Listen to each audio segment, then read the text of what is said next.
Olá pessoal, tudo bem? Aqui é o Lucas, professor de História, e eu estou aqui hoje com você para gente discutir um material extra sobre a ética protestante e o espírito do capitalismo, um livro de 1905 do sociólogo Max Weber, que vai nos trazer conteúdos tanto da história, né, geral, né, no caso aqui história da Europa no século XVI, a Reforma Protestante, quanto conteúdos com relação à frente de sociologia, né? Porque a gente vai mobilizar aqui temas e discussões levantadas, então, por esse livro tão importante, né, do Max Weber, né, um dos sociólogos mais presentes também nos vestibulares aí, né, de vocês. Tá bom? Então vamos falar desse livro e do que esse livro, né, nos conta, né, o que, que ele mobiliza, ok? Então vamos lá. Para começar, vamos falar da sociologia em geral do próprio Max Weber, né, esse sociólogo alemão aí que viveu, né, entre 1864 e 1920. Teve aí a sua produção acadêmica, né, muito forte no final do século XIX, começo do século XX, aí já para e passo com a sociologia também do Emile Durkheim, né, a quem ele vai conversar um pouco aí. Né? A sociologia do Weber é conhecida, né, colocada, ele mesmo coloca como uma sociologia compreensiva. Né? O que seria uma sociologia compreensiva, pessoal? Uma sociologia que tenta estudar a sociedade através, né, da interpretação da perspectiva dos sujeitos ou dos indivíduos. Veja só que aqui ele já faz uma inversão da sociologia enquanto vista pelo Durkheim, né? Que lá no Durkheim a sociologia vai estudar os fenômenos externos ao indivíduo, né? Os fenômenos sociais, ou como Durkheim fala, o fato social, como ele aparece exteriormente ao indivíduo e acaba por moldar o indivíduo. Né? Então, o Durkheim fala sobre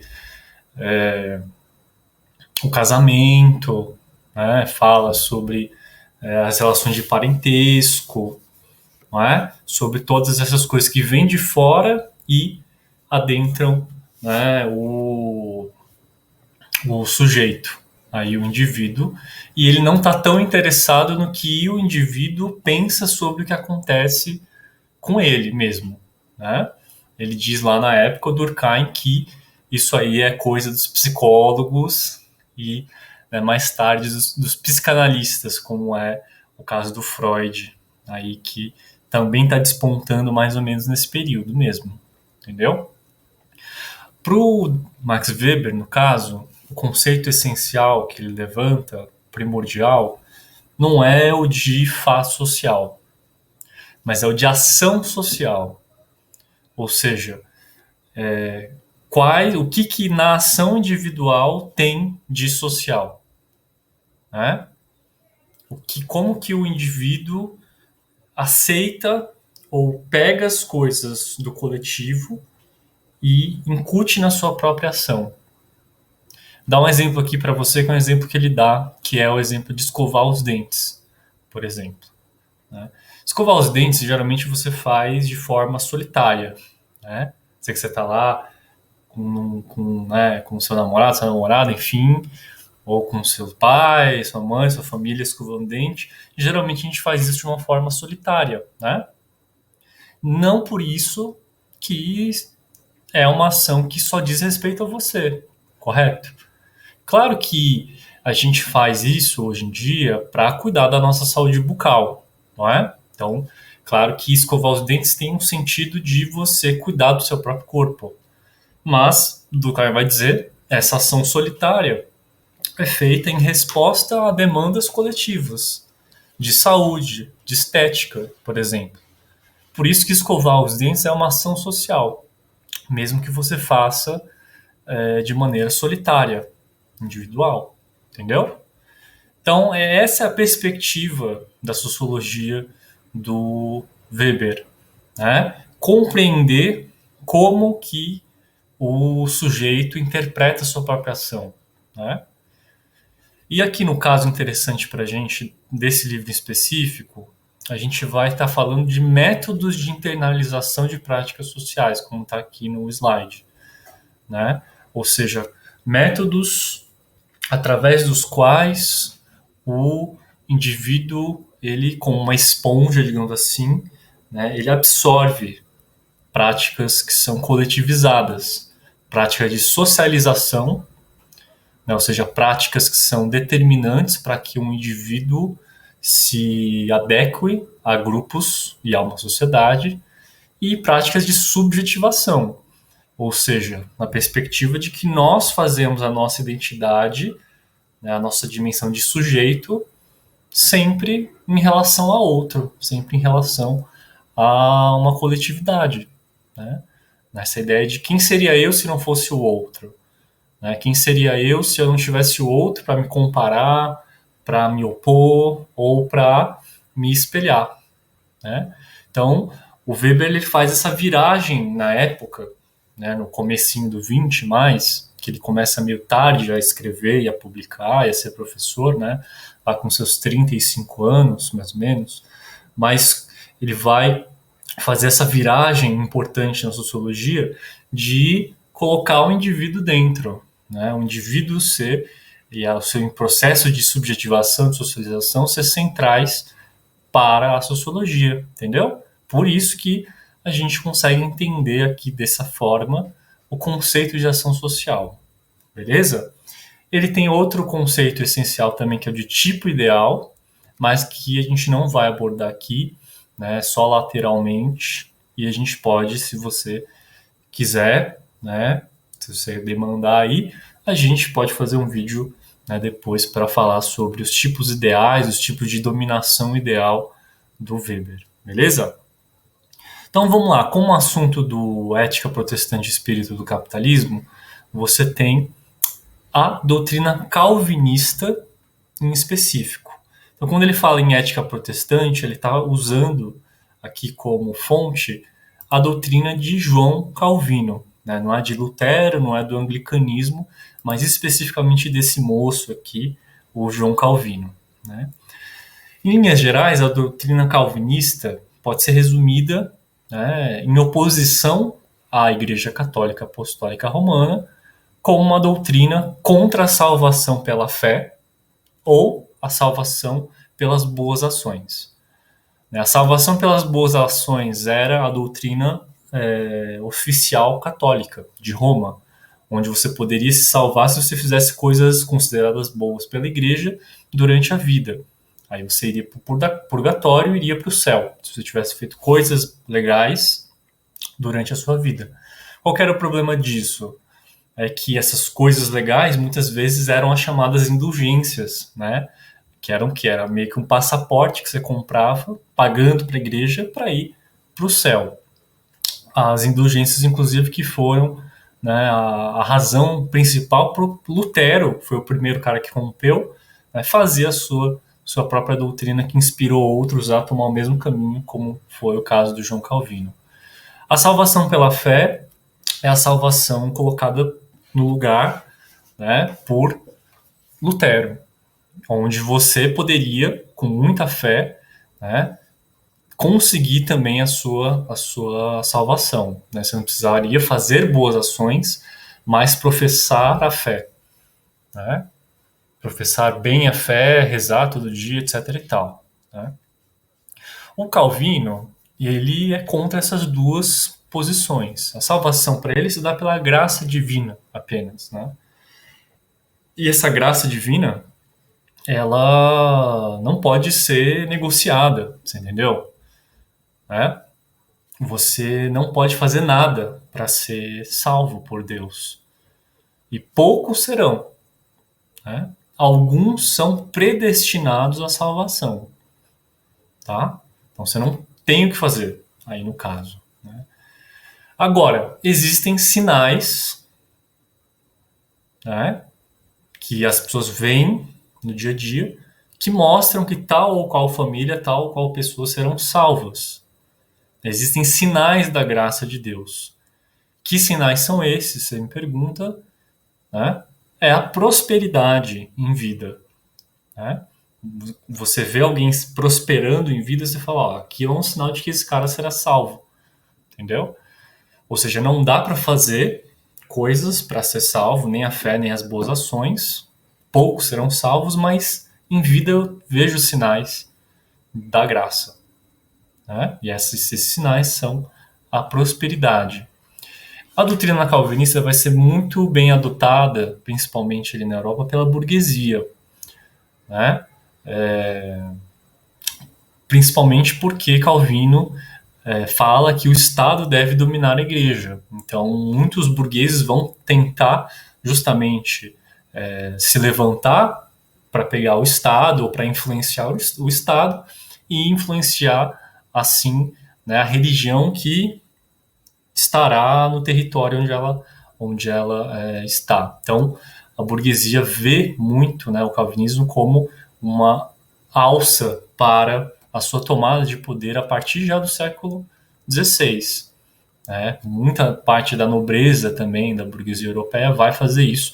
E o calvinismo, por isso, vai prosperar bastante na França, principalmente, né, com os huguenotes, e também em países como Holanda e a Suíça, onde o próprio João Calvino nasceu.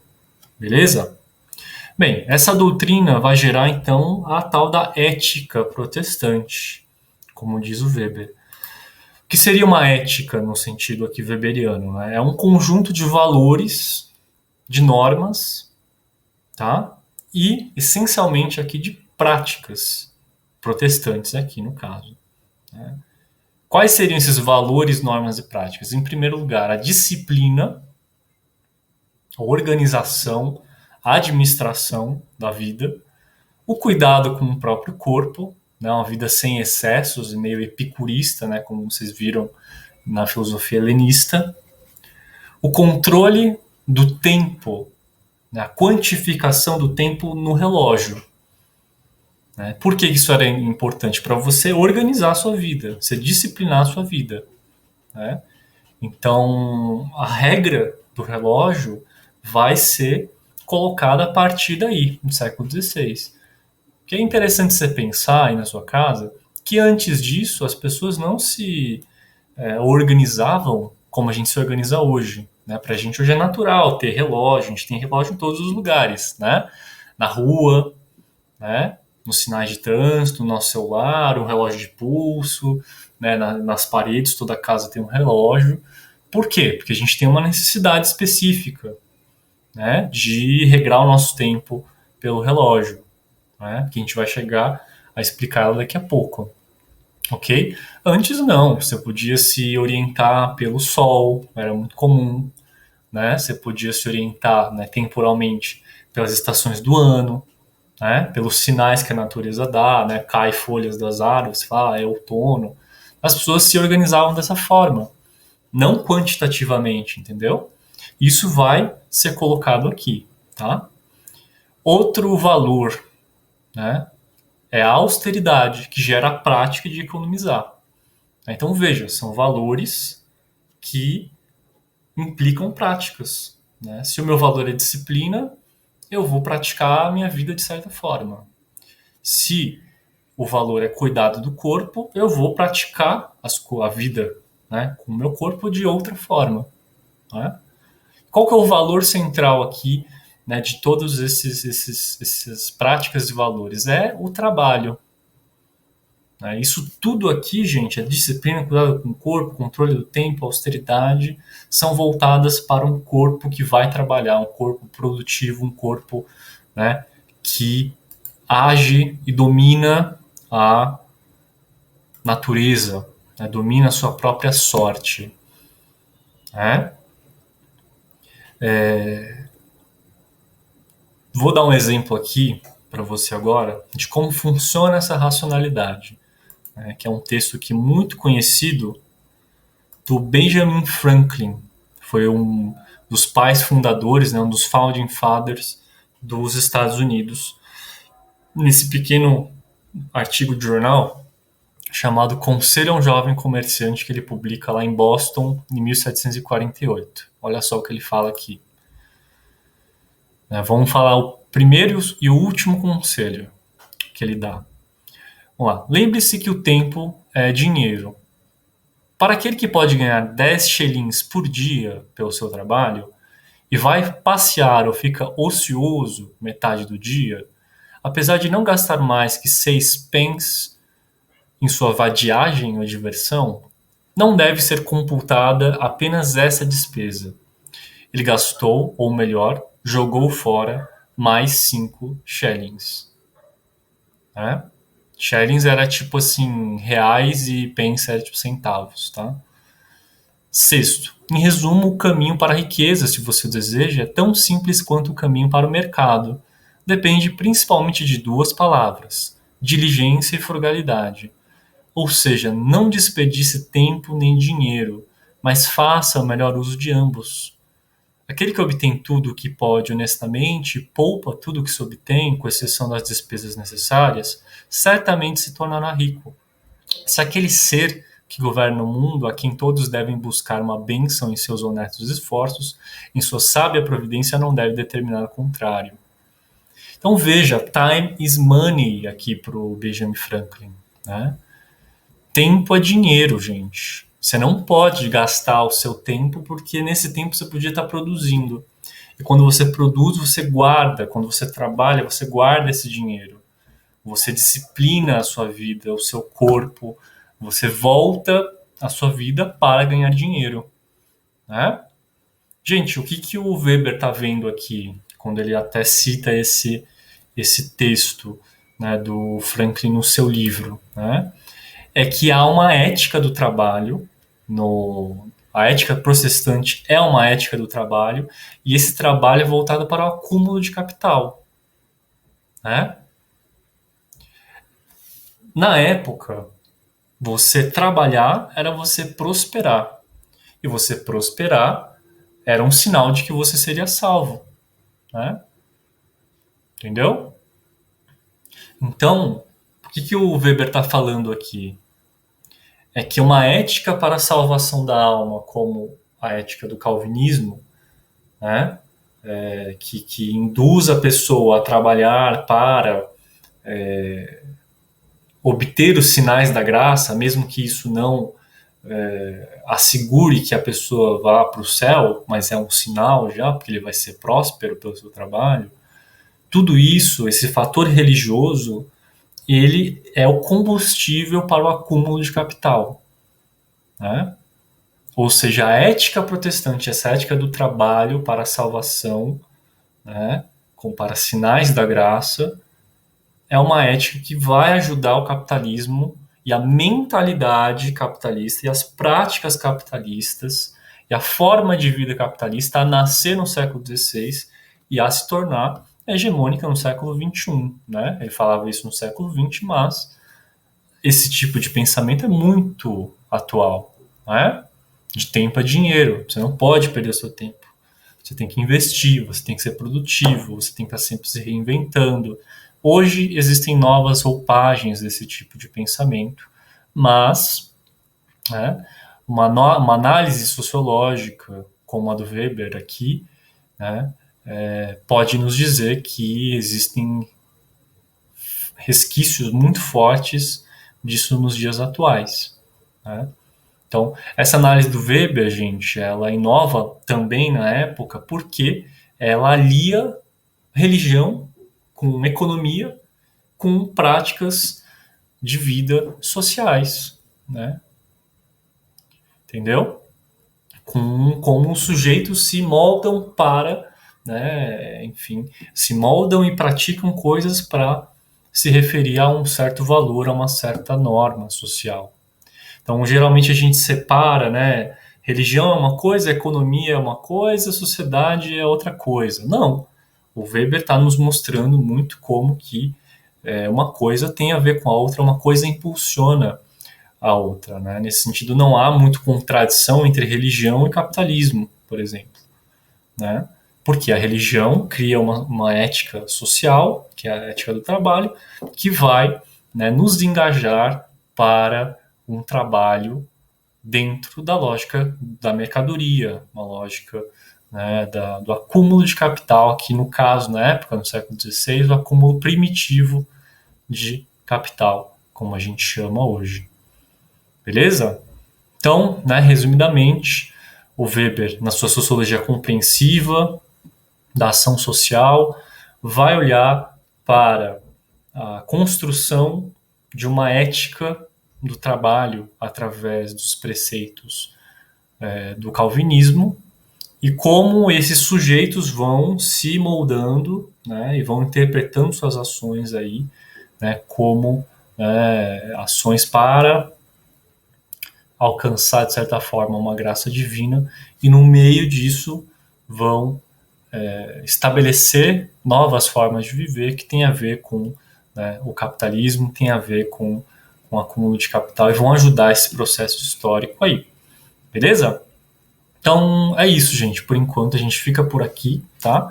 E já sabe, a gente sempre volta aí com um novo vídeo, tá bom? Então, um abraço e até a próxima.